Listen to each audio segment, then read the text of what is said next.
molte decisioni che prendiamo ogni giorno siamo chiamati a stimare la probabilità che un evento accada.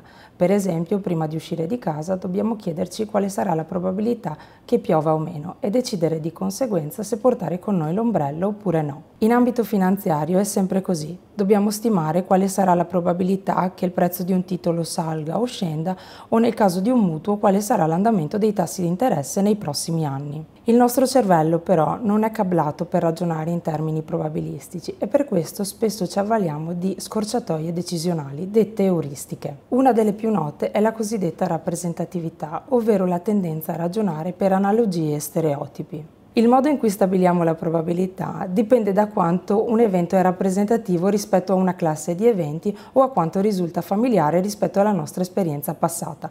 Mettiamoci alla prova con un esempio.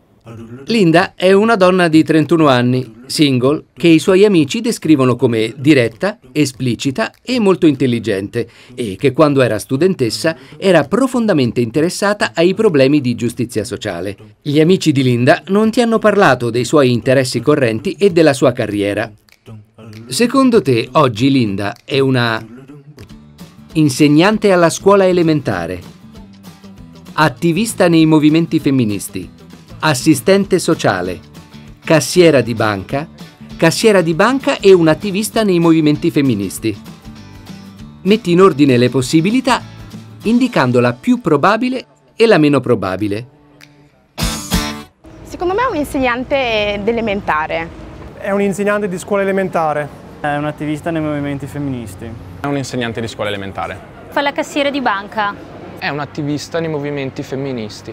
Spesso le persone rispondono che ritengono sia più probabile che Linda sia attiva nei movimenti femministi o che sia un insegnante elementare o un assistente sociale. Sono molto meno frequenti le risposte che indicano Linda come una cassiera di banca. Il motivo è che Linda, per come è descritta, risponde più allo stereotipo di una persona attiva nei movimenti femministi, di un insegnante o di un assistente sociale, piuttosto che della tipica cassiera di banca. La rappresentatività spinge a dare troppo peso alle informazioni di senso comune a scapito della statistica di base.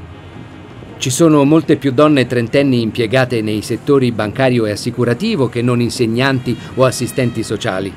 Molte persone pensano poi che sia più probabile che Linda lavori in banca e sia anche attiva nei movimenti femministi piuttosto che una semplice cassiera. Statisticamente questo è impossibile, in quanto le attiviste che lavorano in banca sono un sottoinsieme delle donne che lavorano in banca. In ambito finanziario, spesso le persone investono nelle azioni di società di grandi dimensioni, quelle cioè che reputano più sicure e potenzialmente più redditizie, perché essendo grandi sono rappresentative di aziende di successo. In realtà, il rendimento atteso è proporzionale al rischio. Quindi, se un'azienda è più sicura, cioè meno rischiosa, allora occorre attendere rendimenti più bassi, non più alti. Il nostro cervello è una macchina straordinaria, ma non funziona secondo i principi probabilistici.